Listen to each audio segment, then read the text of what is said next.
अब मैं इसको दम लगाने लगी हूँ और आपने कम से कम इसको 15 से 20 मिनट हल्की आंच पर दम लगाना है। दम लगाने से होगा कि ये अच्छी तरीके से गल जाएगी और सारे मसालों का और सब्ज़ियाँ जो हमने इसमें डाली हैं उसका जायका अच्छे से अरबी में शामिल हो जाएगा। तो इसको दम लगाते हैं। ये देखिए जी, सालन पककर तैयार हो चुका है हमारा।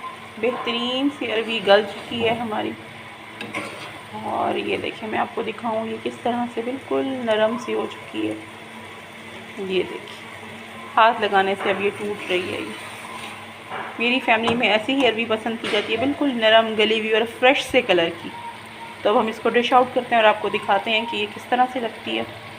नींबू निचोड़ कर फिर खाइएगा रोटी के साथ, इंशाल्लाह आपको ये बहुत अच्छी लगेगी।